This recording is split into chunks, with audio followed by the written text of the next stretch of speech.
웨비나 잘 들으셨나요? 이번 웨비나는 아마존 레드시프트 사례와 꿀팁에 대해서 소개를 드리도록 하겠습니다. 이번 사례는 H 스미스와 메가존에서 소개를 드리도록 하겠습니다. 자, H 스미스에서는 CTO님이 오셨습니다. H 스미스에 대해서 잠깐 소개를 부탁드려도 될까요? 네, 안녕하세요. 저는 HB 스미스의 CTO를 하고 있는 윤재상이라고 합니다. 저희 HB 스미스는 데브옵스 전문 스타트업이고요. 저희는 장애 모니터링을 이제 대행해서 해드리는 HB 스미스라는 서비스, 사스 서비스를 제공하고 있습니다.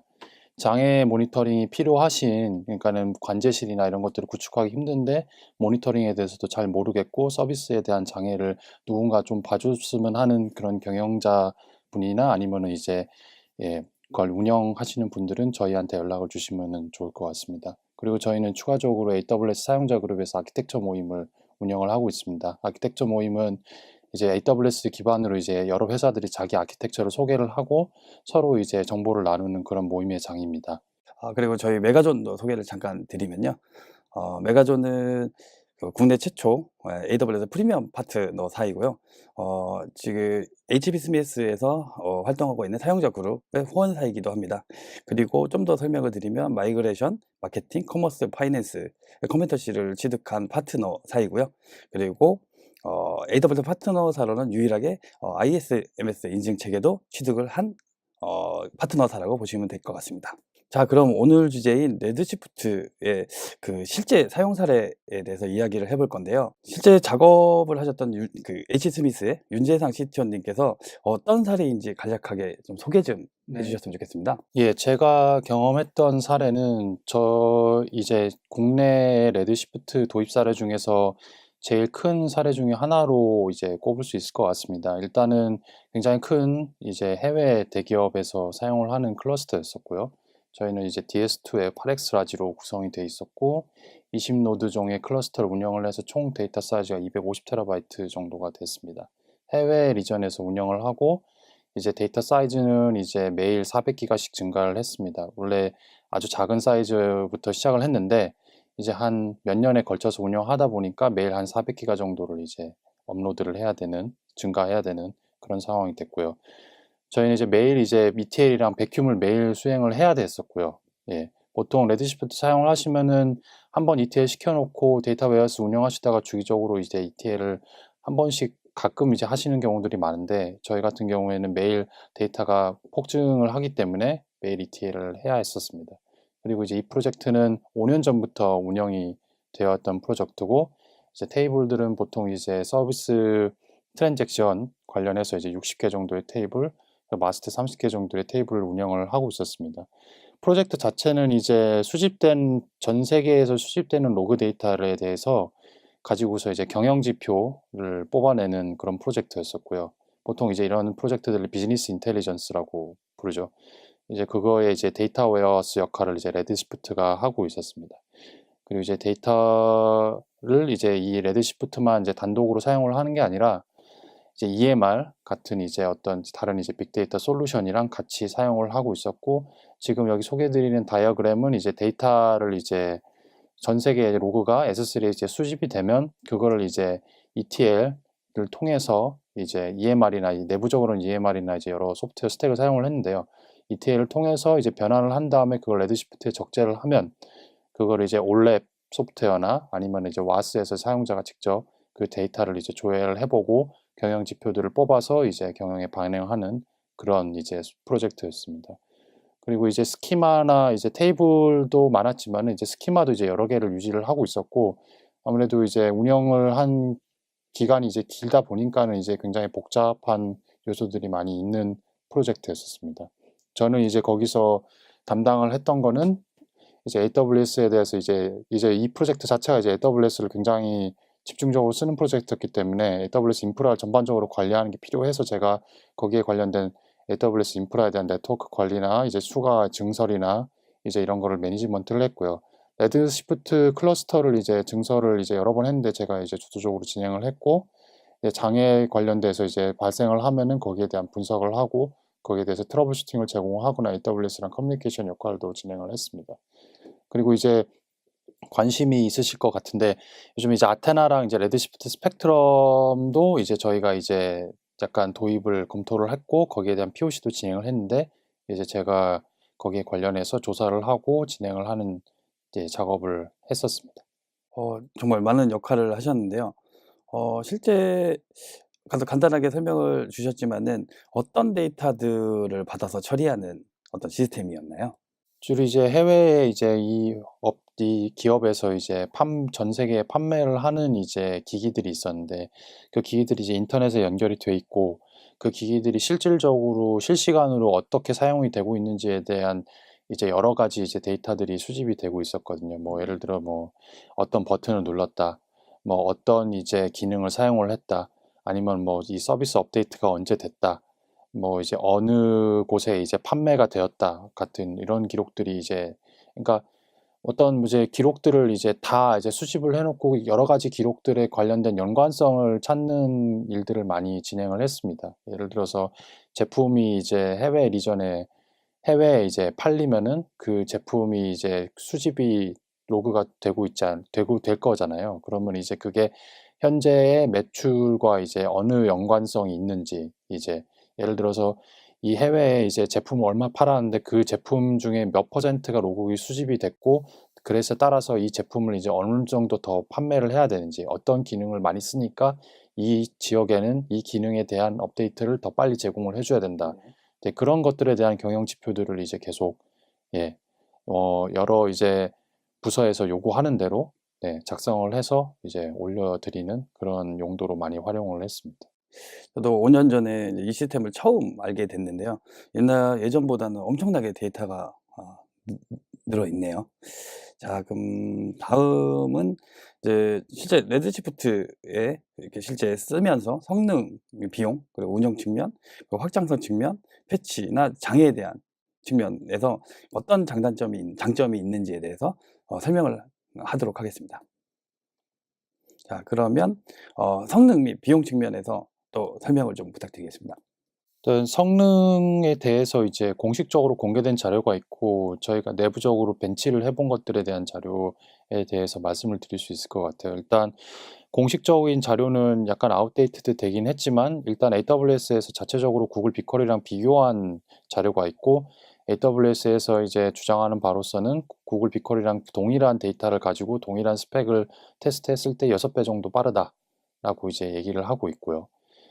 그리고 이제 에어비앤비에서도 이제 레드시프트를 적극적으로 활용을 하고 있는데요. 거기서는 이제 기존에 사용되던 하이브랑 비교해서 얼마나 빠른지를 테스트를 했었는데 20배 정도 빠르다라고 이제 공개적으로 이제 얘기를 하고 있습니다. 이건 이제 데이터 업로드, 뭐 데이터 쿼리 조회 이런 것들을 다 포함을 했을 때에 대한 이제 벤치마크를 이제 얘기를 하고 있고요.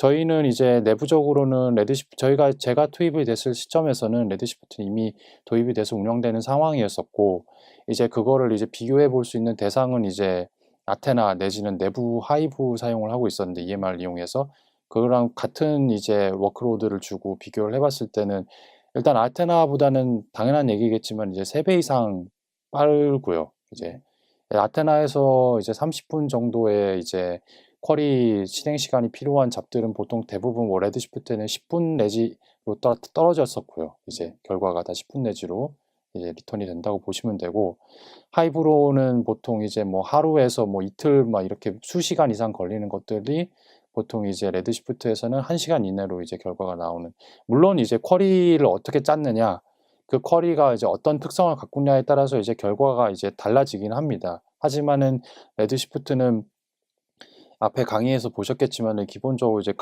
자체 클러스터를 프로비저닝하고 그 클러스터 내에서의 최대 퍼포먼스를 끌어내는 거를 목적으로 만들어져 있기 때문에 일단은 굉장히 빠르다고 보고 이제 거기 프로젝트에 투입이 됐었던 여러분들 중에 이제 예를 들어 오라클이나 이런 곳에서 이제 모델링이나 이런 BI를 프로젝트 많이 진행하신 분들이 이제 계셨는데 그런 분들도 이제 레드시프트의 성능에 대해서는 사실 악유가 별로 없었습니다. 자기들이 오라클에 이제 큰 클러스터를 운영을 하고 최대 성능 내기 위해서 많이 노력을 했는데 데이터 웨어하우스 프로젝트 여러 개 도입을 하고 확실히 레드시프트가 성능에 있어서는 굉장히 빠르고 이제 오라클 같은 거 사용하는 것보다는 훨씬 이점이 있다라고 이제 많이 이제 얘기를 하시고 그걸 굉장히 신뢰를 하는 거를 좀 느껴졌습니다. 많이 프로젝트 하신 분들도. 그리고 이제 비용적으로서도 봤을 때 이제 제가 이제 가져온 이 자료는 이제 벤치 자료인데요. 이제 벤치마크 했을 때는 이제 하이브는 시간당 57불 정도를 사용을 하고 레드시프트는 시간당 15불 정도를 사용을 해서 보통 한 4배 정도의 이제 4배는 3배 정도의 이제 그 정도의 비용 절감 효과를 본다라고 이렇게 보통 공개적인 자료에서 이렇게 나와 있는데, 내부적으로는 이제 저희가 이제 비용은 보통 거의 한 클러스터가 크다 보니까 그런지는 몰라도 이제 거의 한 억대에 가까운 비용을 월 사용을 하고 있었고요.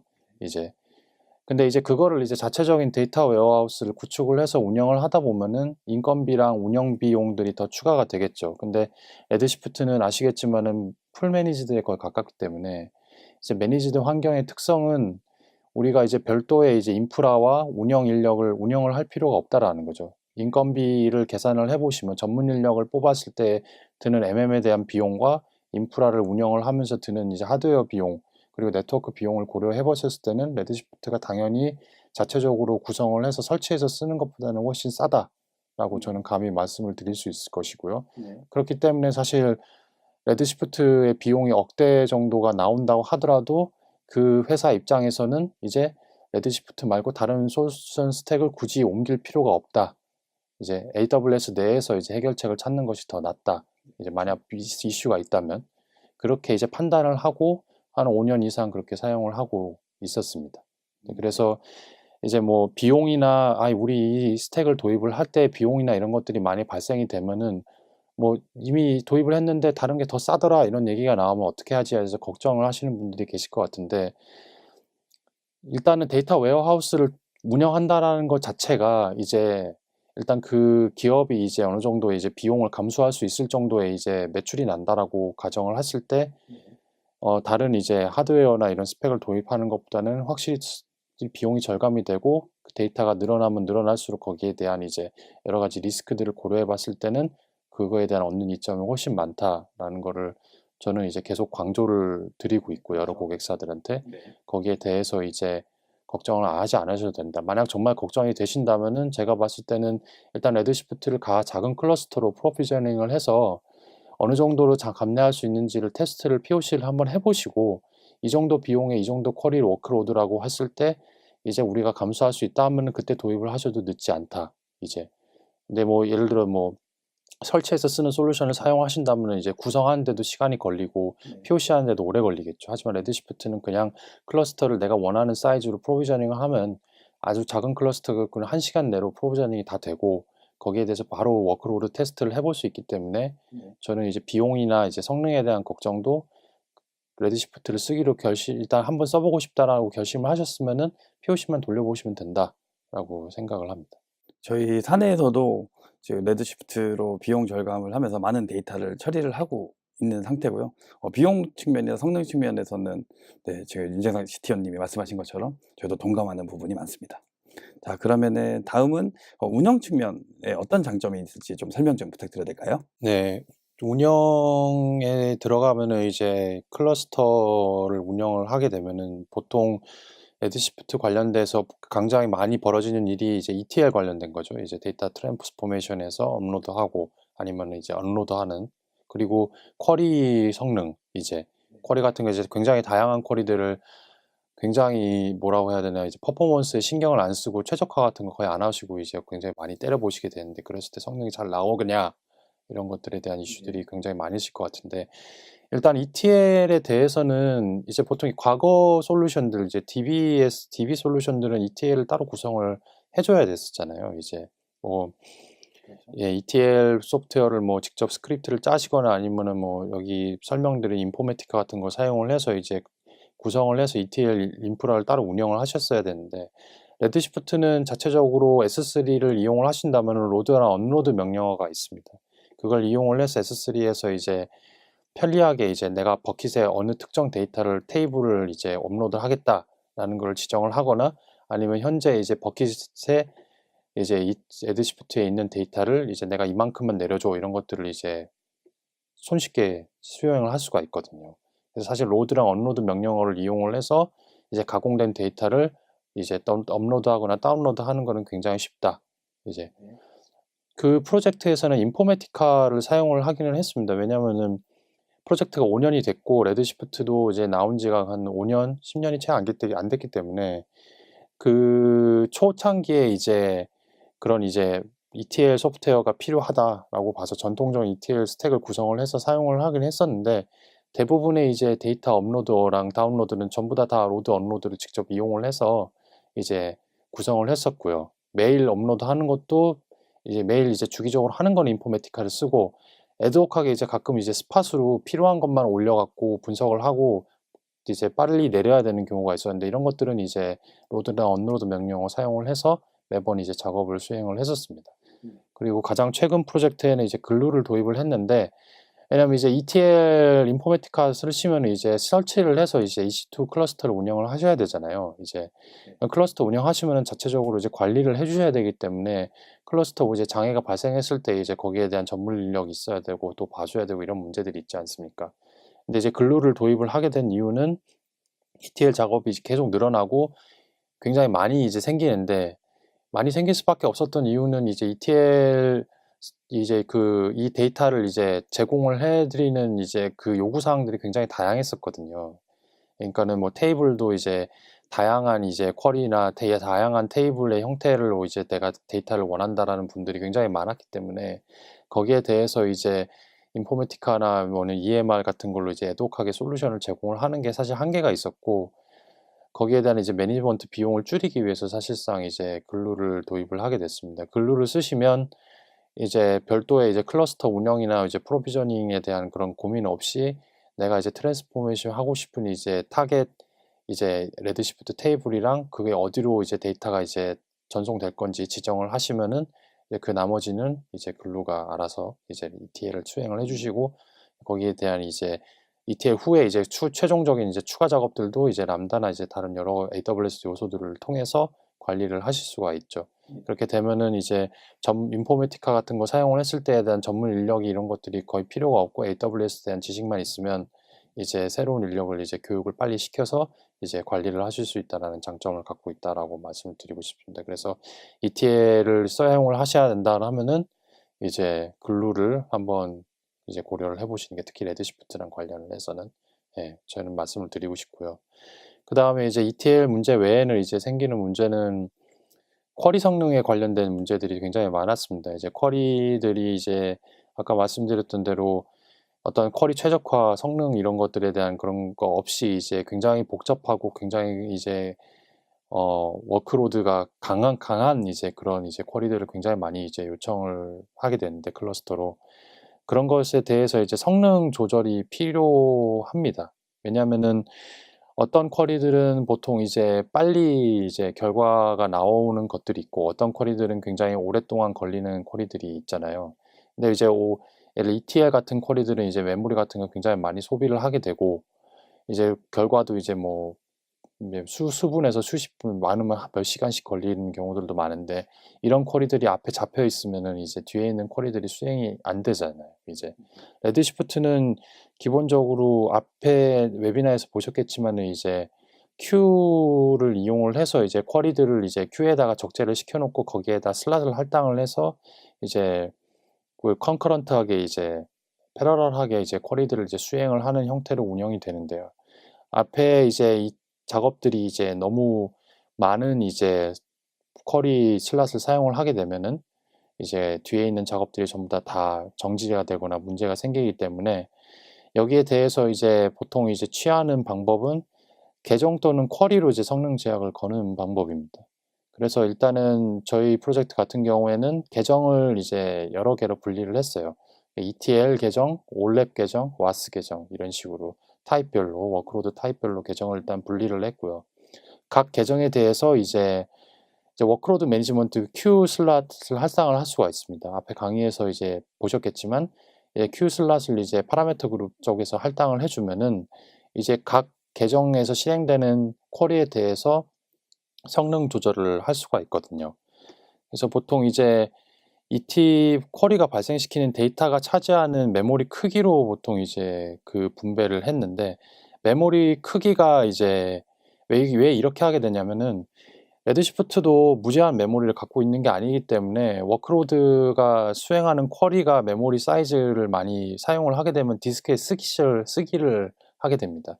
이제 그러니까 수압을 사용하는 것처럼 이렇게 되는 거죠. 그러면서 쿼리 성능이 굉장히 급격하게 낮아지게 되거든요. 이제 그러니까 나중에 이제 운영을 하시게 되면은 이제 쿼리 최적화에 대한 이슈가 반드시 나오게 되는데, 이때 고려하셔야 되는 게 내가 지금 수행하고 있는 이제 쿼리가 메모리에서 다 수행이 될 수 있느냐라는 걸 항상 그걸 유심히 보셔야 돼요. 그렇지 않고 이제 뭐 볼륨을 굉장히 크게 이제 잡아서, 이제 카디널리티 보통 크게 잡아서 이제 쿼리를 날리시게 되면은 이제 아무리 레드시프트를 써서 뭐 패러럴 하게 한다고 하더라도 성능이 저하되는 거는 어쩔 수가 없거든요.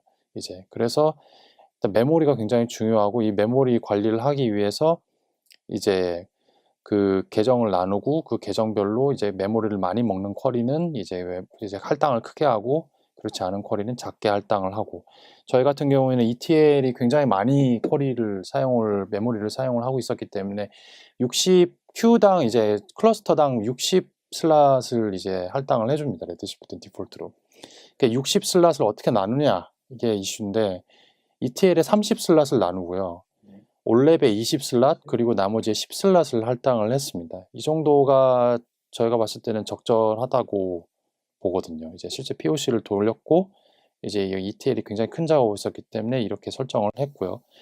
그래서 이제 그리고 큐도 보통 이제 하나 큐만, 디폴트 큐가 하나 있는데 그 디폴트 큐만 사용을 하시면은 이제 성능이 이제 앞서 이제 한 큐가 다 슬롯을 사용을 할 때 다른 큐가 슬롯을 활용할 여지가 없기 때문에 어떤 큐를 이제 두 개로 쪼갰어요. 그래서 이제 워크로드가 큰 것들은 이제 새로 만든 큐를 사용을 하고, 이제 워크로드가 짧은 것들, 그냥 조회만 간단하게 하는 것들은 이제 디폴트 큐를 사용하는 이런 형식으로 이제 그렇게 해서 ETL 작업 같은 것들이 막 잔뜩 걸려 있어도 사용자가 와스를 통해서 이제 레드시프트에 있는 이제 데이터를 조회하는데 크게 문제가 없게 그렇게 분배를 했고요. 이제 그런 경우도 있죠. 이제 쿼리마다 이제 슬롯을 할당하고 싶다, 이게 있거든요. 예를 들어 ETL 작업에서도 어떤 ETL은 메모리가 많이 안 먹으니까 뭐 이제 얼마 주고, 이제 어떤 쿼리는 뭐 더 많이 주고, 이런 것들이 필요할 경우가 있는데, 미세 조정이죠. 이런 것들을 하고 싶으면은 이제 쿼리 명령어 앞에다가 WQM, QM 이제 슬롯 이제 그 명령어를 주고 내가 얼마 정도의 슬롯을 할당하겠다라는 걸 줄 수 있습니다. 이제 물론 이제 이 슬롯의 크기는 각 계정에, 그 쿼리가 실행되는 계정에 할당된 이제 슬롯의 크기 이상을 줄 수는 없고, 그 안에서 이제 적절하게 분배해서 이제 사용을 하셔야 되고요.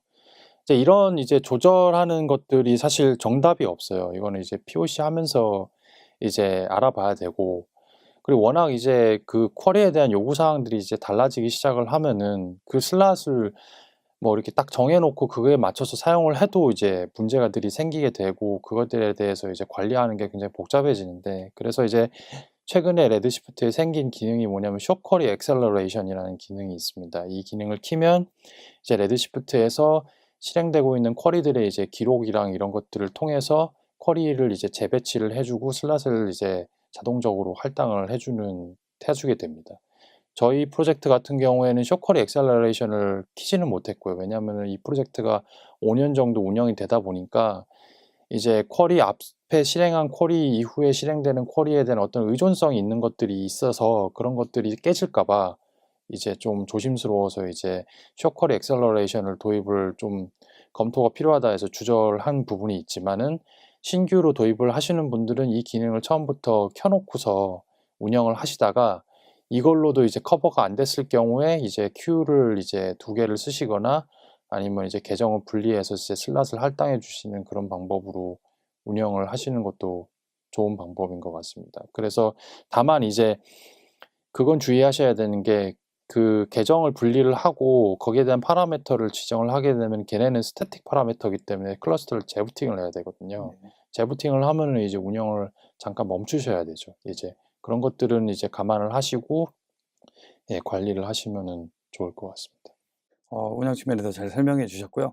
다음은 이제 데이터를 쌓는 어떤 그 데이터 웨어하우스이기 때문에 좀 확장성이 가장 중요할 것 같은데요. 확장성 측면에서도 장점을 좀 설명해 주시겠어요? 항상 이제 확장이 이제 그러니까 클러스터 기반으로 운영을 하시니까 이제 그 클러스터 확장을 했을 때 무슨 일이 벌어질지 모르니까 이제 그게 항상 걱정이 되는 부분인데, 거기에서 레드시프트는 제 경험으로서는 굉장히 용이하다, 굉장히 편리하게 확장을 할 수 있다라는 거를 이제 말씀을 드리고 싶고요. 제가 이제 그 레드시프트를 1년간 운영을 했을 때 총 2번을 증설을 했습니다. 원래 12노드였던 거를 16노드로 증설을 하고, 몇 달 뒤에 16노드였던 거를 20노드로 증설을 했습니다. 이 증설 과정에서 이제 뭐 제가 걱정을 했어야, 그러니까 문제가 될 법한 부분은 그냥 이제 증설 중에는 그 레드시프트가 증설할 때 이제 어떤 식으로 증설하는지에 대해서는 이제 보통은 그 현재 있는 클러스터를 새로운 노드를 붙여갖고 증설을 하는 형태가 아니라, 예를 들어서 이제 설명을 드리자면은 12노드에서 16노드를 증설을 할 때는 12노드는 그대로 놔두고 새로 16노드를 만듭니다. 그리고 12노드에 있는 데이터를 16노드로 다 부은 다음에 이제 트래픽을 이제 16노드로 이제 클러스터로 트는 형태로 이제 이제 증설이 이루어지는데요. 그때 이제 12노드에 있는 데이터가 변경이 되게 되면은 데이터 일관성이 깨지게 되지 않습니까? 그래서 이제 증설 중에 이제 12노드는 리드 온리 모드로 빠지게 되고, 이 리드 온리 상태에서는 ETL이나 이제 DML 같은 그런 오퍼레이션들이 다 동작을 하지 않게 됩니다. 그래서 ETL이나 이제 DML 오퍼레이션들은 증설 과정에서는 당연한 얘기겠지만 공지를 미리 해서 이 시간 동안, 증설 시간 동안에는 이제 이 기능들이 제공되지 않습니다라고 사용자들한테 미리 알려줘야 됐습니다. 이 부분 제외하면은 이제 증설 과정 전체에서 이제 따로 해주거나 불편한 것들이 거의 없었고요. 그리고 증설 시작을 할 때도 뭐 이제 클러스터를 이제 미리 확보를 하고 그걸 연결을 하고 인프라에서 틀고 이런 게 전혀 필요가 없고요. 그냥 클릭 한 번으로 이제 설정을 이제 바꿔주는 형태로만 하면 증설 과정이 자동으로 이제 진행을 되고, 이 증설 시간이 이제 매번 이제 매년 할 때마다 매년 이제 2배씩 이제 빨라졌는데, 12노드에서 16노드 증설할 때는 저희가 24시간 정도 소요가 됐었는데 16노드에서 20노드로 갈 때는 12시간 내에 끝났습니다. 이제 그렇기 때문에 이제 외부에는 이전 증설 기록을 봤을 때 이제 24시간 걸렸다 그러면 24시간으로 물론 공지를 해서 여유 시간을 확보하는 것도 필요하고요. 하지만 내부적으로는 이제 이 짧은 시간 내에 끝날 수 있겠다라는 거를 이제 항상 이제 감안을 하고 진행을 하면 됩니다. 이렇게 짧게 빨라지는 이유는 레드시프트가 이제 운영이 된 지 이제 매년 이제 얘네들도 이제 내부적으로 인프라를 개선을 하고 네트워크 성능이나 이제 인스턴스 자체 이제 그 하드웨어 머신의 성능이 이제 올라가기 때문에 이 시간이 더 빨라진다. 이제 저희는 그렇게 지금 보고 있습니다. 그리고 이제 증설을 계속 하다 보면 이제 도대체 언제까지 증설을 할 거냐. 증설하다 보면 당연히 부담이 계속 올라갈 수밖에 없잖아요. 그래서 이제 이제 저희 프로젝트도 이제 증설 20노드씩 하다 보니까 이제 얘기가 나온 게 비용이 너무 비싸다. 증설을 더 할 필요가 없는 방법을 찾아봐 달라 해서 저희가 이제 그때 이제 나온 지 얼마 안 된 레드시프트 스펙트럼을 이제 검토를 했습니다. 레드시프트 스펙트럼은 이제 S3의 이제 상의 데이터를 레드시프트랑 이제 조인을 해서 이제 쿼리를 이제 운영을 하고 싶었을 때 굉장히 좋은 성능을 보여주고 있고요. 이제 비슷한 이제 프로덕트로 아테나가 있는데, 아테나보다 레드시프트 스펙트럼이 확실히 빠릅니다. 아테나에서 30분 정도 쿼리 타임 걸리는 것들이 레드시프트 스펙트럼은 15분 내에 끝난다라고 보시면 되고, 이제 다만 이제 주의할 사항은 이제 아테나도 그렇지만 레드시프트 스펙트럼도 이제 나온 지가 얼마 안 되기 때문에 이제 BI 올랩 솔루션에서 지원을 안 할 수도 있거든요. 저희 프로젝트 같은 경우도 5년이 넘었기 때문에 오래된 솔루션들을 사용을 하고 있어서 스펙트럼을 이제 쓸 수 없는 그런 문제들이 있어서 BI를 개선을 해야 되는 이슈들이 있었습니다. 하지만 이제 레드시프트 스펙트럼을 이제 도입을 하고 해야 되는 이슈가 생길 것 같다 하시면은 스펙트럼 한번 진지하게 검토를 해보셨으면 좋겠습니다. 특히 트랜잭션 테이블들은 일반적으로 계속 증가를 하기 때문에 ETL 할 때마다 그 테이블들을 이제 스펙트럼으로 S3에다가 내려서 조회를 하고, 마스터들은 이제 레드시프트에다가 보관을 하시면 이제 증설에 대한 그런 이슈에 대해서 크게 고민할 필요 없이 이제 계속 쭉 가실 수 있다. 예, 그거는 이제 말씀드리고 싶습니다. 다음은 패치 장애 대응 측면에서 이점이 무엇이 있을까요? 네, 그 장애 운영하다 보면은 장애가 발생할 수밖에 없고 이 장애에 대해서 어떤 일이 벌어질 것이냐에 대한 그 역시 걱정거리인데요. 일단 레드시프트의 장애는 크게 소프트웨어 장애랑 이제 하드웨어 장애 두 가지로 이제 나눠지게 되는데 일단 패치랑 소프트웨어 장애가 발생을 하게 되면은 보통 이제 패치 자체는 메인터넌스 시간에 이루어지게 되고요. 저희 프로젝트 같은 경우에는 이제 새벽 6시에 이제 메인터넌스 할 시간을 고정을 해 놨습니다. 그래서 그 메인터넌스 시간에 항상 클러스터가 한번 재부팅이 되게 됐고요. 그리고 이제 장애 발생할 때는 자동으로 이제 어 재부팅이 됩니다. 보통 대부분의 소프트웨어 장애들은 레드시프트에서 이제 메인터넌스 시간에 패치를 하고 이제 아니면 이제 업무 시간에 발생을 해도 재부팅을 자동으로 감지를 해서 이루어지게 되고요. 만약 이제 재부팅으로도 해결이 안 되는 이제 그런 이슈들이 있다고 하면은 그건 비즈니스 소프트웨어에다가 문의를 하시면 수시간 내에 이제 자체적으로 해결을 해 줍니다. 그래서 직접 클러스터를 운영을 하시면은 이 패치랑 이제 소프트웨어 장애에 대해 대응을 스스로 이제 원인 분석을 하고 거기에 대한 이제 대응을 알아서 해야 됐었잖아요.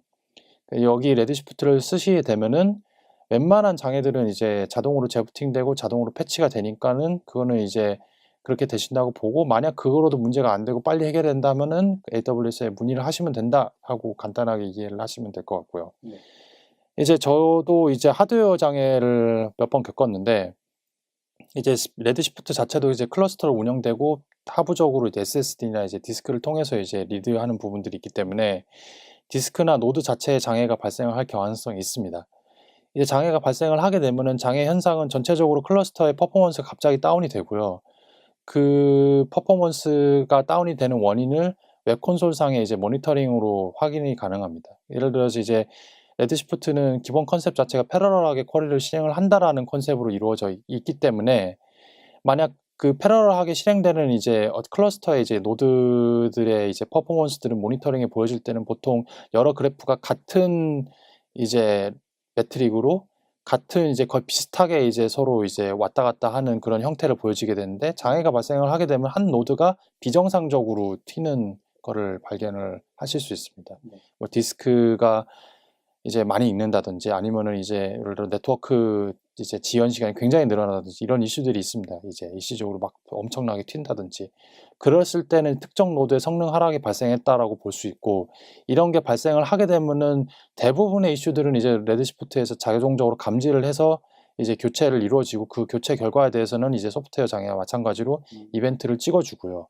네. 그러지 않을 경우에는 비즈니스 서포트에 얘기를 해서 이 노드에 문제가 있다라고 찍어서 얘기를 해주면 그 노드를 빨리 교체를 해줍니다. 네. 예. 그러니까 웬만한 장애들은 대부분 이제 AWS 상에서 자동으로 감지해서 다른 인프라로 이제 교체 투입을 해서 이제 리졸브를 해주고요. 그러지 않을 경우, 그러니까 AWS에 감지 못하는 경우도 있거든요. 그런 네. 경우들은 이제 유저 사이드에서 비즈니스 서포트에게 이제 문의를 하면 된다. 이렇게 이해를 하시면 되겠습니다.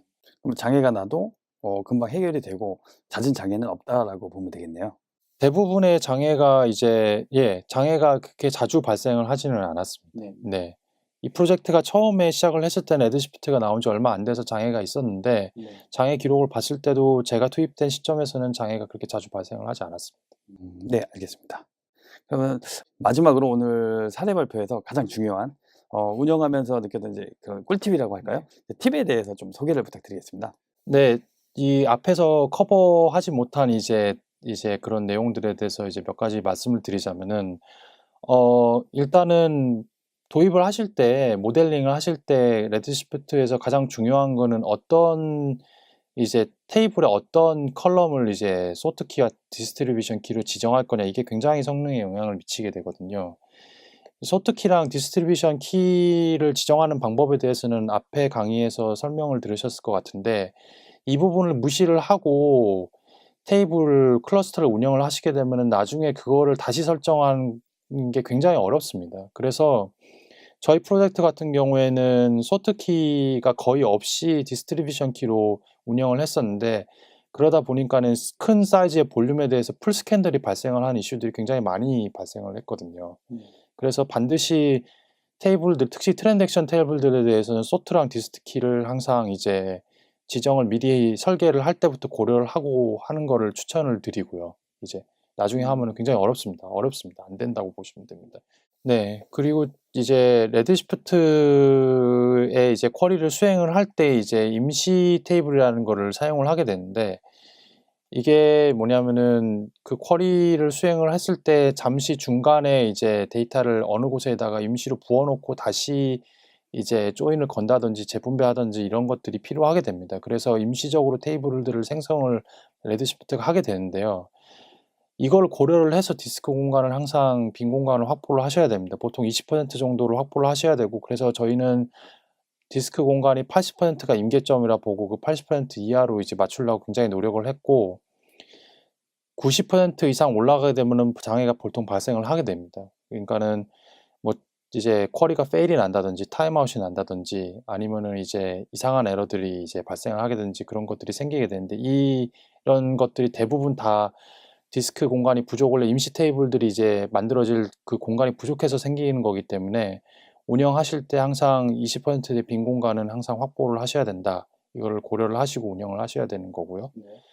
그리고 이제 레드시프트가 굉장히 퍼포먼스가 좋고 대용량 데이터에 대한 처리 성능이 좋긴 하지만 무제한으로 데이터를 다룰 수 있는 게 아닙니다. 그래서 쿼리들 중에 이제 무제한으로 데이터 볼륨을 너무 크게, 특히 카디널리티가 크게 이제 쿼리를 때리시는 경우들이 많았는데, 그럴 경우에 이제 쿼리 성능이 굉장히 갈수록 저하가 된다든지 문제가 생기는 것들이 꽤 있었거든요. 그래서 이제 무제한이라고 보시면 안 되고, 보통 그냥 대상 데이터 칼럼 로우 수를 당연한 얘기지만 적게 유지하시는 게 좋고, 저희가 이제 1억 건 정도의 이제 조회를 보통 하셨을 때는 이제 이거를 항상 고려를 하시는 게 좋습니다. 이제 아테나나 스펙트럼 같은 경우에는 1억 건에서 10억 건 정도의 데이터를 이제 결과적으로 아웃풋을 나와야 된다고 하시면은 문제가 생길 가능성이 굉장히 높고, 레드시프트 같은 경우에도 10억 건 이상이 넘어가게 되면은 문제가 생깁니다. 그래서 이제 칼럼수랑 로우수를 가급적이면은 이제 여러 번 POC를 하셔서 적절하게 이제 좀 줄이셔야 되고, 불필요한 컬럼들은 이제 아예 메모리에 적재가 안 되도록 이제 그렇게 좀 관리를 하셔야 되고요. 베큐움을 이제 주기적으로 해주셔야 됩니다. 레드시프트, AWS에서도 이제 권고하는 사항이긴 한데, 베큐움을 이제 해주시지 않으면은 이제 그 소트나 디스트리뷰션 키가 이제 제대로 안 먹는 경우가 있어서, 예를 들어서 ETL 같은 거를 이제 저희는 매일 수행을 했기 때문에 매일 ETL이 끝나고 나서 베큐움을 반드시 진행을 했습니다. 그렇게 해주지 않으면은 이제 테이블들에 대해서 이제 소트나 디스트리뷰션 키가 먹지 않아서 일부 부분들에 대해서 이제 쿼리 성능이 이제 저하되는 그런 문제가 발생을 할 수가 있고요. 정렬이 안 돼 있으니까 정렬이 안 된 부분에 대해서는 풀스캔이 발생할 수 있거든요. 예, 그런 거를 안 되게 하기 위해서 최적화 옵션에서 항상 베큐움은 하시는 게 좋다. 그리고 테이블별로 이제 사이즈 크기를 좀 모니터링을 하시는 게 좋습니다. 모든 테이블이 적재량이 늘어나는 게 아니라 특정 테이블이 지나치게 늘어나는 경우들이 거의 대부분이거든요. 그래서 테이블들이 이제 얼마나 이제 뭐 주기적으로 일주일마다 뭐 이제 모니터링을 한다든지, 저희 같은 경우에는 매일 모니터링을 했고 매일 용량이 얼마나 늘어난지 디프를 떠서 이게 지나치게 많이 늘어났으면은 그 테이블에 대해서는 과거 이제 데이터들은 이제 좀 내리는 형태로 S3로 이런 식으로 진행을 했습니다. 그런 식으로 관리를 하시는 게 이제 좋고요. 그리고 이제 레드시프트 도입을 하시면은 이제 가장 많이 나온 이슈가, 이게 성능이 좋고 빅데이터에 대해서 이제 굉장히 빠르게 조회를 할 수 있으니까 이거를 그냥 프로덕션 외부 사용자한테 노출을 해서 뭐 RDS 같은 걸 대체할 수 있지 않느냐라고 말씀하시는 분들이 계신데, 레드시프트는 이제 컨커런시가 제약이 있습니다. 이제 아까 앞에서 설명드렸지만은 60 슬롯을 이제 쪼개서 쓰는 형태이기 때문에 내부 데이터 웨어하우스로만 적합하고 외부 사용자의 DB를 대체하는 거는 어렵다 보시면 되고요. 내부 사용자도 이제 뭐 100명 종접 100명 200명 막 이런 시나리오를 만드시면 안 됩니다. 네. 제한된 분석가들이 이제 제한된 인원이 이제 굉장히 무거운 쿼리를 이제 운영하는 그런 용도로 보시면 되고요. 그리고 이제 추가적으로 이제 유용한 자료들이 몇 개 있습니다. 일단은 아마존에서 공식적으로 제공하는 이제 베큐um 이제 그런 것들을 이제 베큐um을 뭐 모든 테이블에 대해서 다 하면은 성능이 그 베큐um하는 동안에도 성능을 사용을 하기 때문에 베큐um을 이제 필요한 것들만 우선순위를 정해서 베큐um을 해야 됩니다. 이런 것들에 대한 코드를 직접 짜실 필요는 없고 아까 밑에 링크에 나와 있는 여기 가시면은 그런 베큐um 유틸리티나 이런 것들이 있습니다. 이런 코드를 사용을 해서 이제 유틸리티를 크론을 이제 스크립트를 돌려서 관리를 하실 수가 있고요. 그래서 이제 이제 GitHub 사이트에서 이제 많이 참고를 하셔서 매니지먼트 코드를 짜시면 될 것 같고요. 성능 관련해서 이슈가 나온다면은 이제 여기 퍼포먼스 튜닝 팁을 보시고 참고를 하시면 될 것 같습니다. 대부분의 성능 문제가 소트키랑 디스트키에 관련된 문제들이 굉장히 많기 때문에 이 성능 이 도큐멘테이션을 한번 보시고 운영에 들어가시면은 이제 운영하실 때 설계하실 때나 운영하실 때 이제 이거 보지 않고 들어갔을 때 생기는 문제들에 대해서 미리 좀 대비를 하실 수 있을 것 같고요. 테이블 설계도 여러 번 말씀드렸지만은 테이블 설계 굉장히 중요합니다. 그래서 어떤 테이블 설계할 때 어떤 키를 이제 소트 키랑 디스키 키하고 그 키에 대한 알고리즘이랑 인코딩을 뭘 할 것이냐 이런 것들도 이제 자체적으로 이제 하는 게 아니라 거기에 대한 POC를 돌려보고 이제 하는 게 굉장히 중요하거든요. 그래서 그런 거에 대한 팁들도 요 링크에서 참고를 하셔서 이제 작업을 하시면은 이제 레드시프트를 이제 고객사 원하시는 이제 그곳에 도입하는 데서 크게 그렇게 걱정하시지 않으셔도 될 것 같습니다. 그래서 마지막으로 기존 데이터 웨어하우스랑 이제 비교를 했을 때 물론 여기 말씀드린 것들이 되게 여러 메인터넌스가 많이 필요하구나, 여러 이제 지식들을 많이 알아야 되구나, 이런 것들에 대해서 이제 좀 걱정이 되실 수도 있겠지만은, 직접 운영하시는 거에 비해서는 굉장히 이제 편리하다고 말씀드리고 싶고요. 직접 운영하시게 되면은 여기만 나온 문제가 아니라 인프라랑 뭐 디스크랑 이제 그런 옵션까지, 복잡한 옵션까지 다 보셔야 되는데, 그런 것들은 이제 아마존에서 알아서 해주기 때문에 여기에 나오시는 이런 쿼리, 그리고 테이블 디자인, 그리고 이제 기타 이제 몇 가지 이제 운영 관련해서 신경 써야 되는, 지속적으로 이제 관리해 주시는 이 문제들만 잘 케어를 하시면은 이제 긴 시간 동안 크게 이제 성능 이슈 없이 운영하실 수 있다라고 이제 말씀드리고 싶습니다. 되게 좋은 팁을 많이 알려주셨는데요. 자, 그럼 여기까지 메가존의 박상우, HB 스미스의 윤재상, 레드시프트 사례 발표를 마치도록 하겠습니다. 지금까지 들어주셔서 감사드립니다.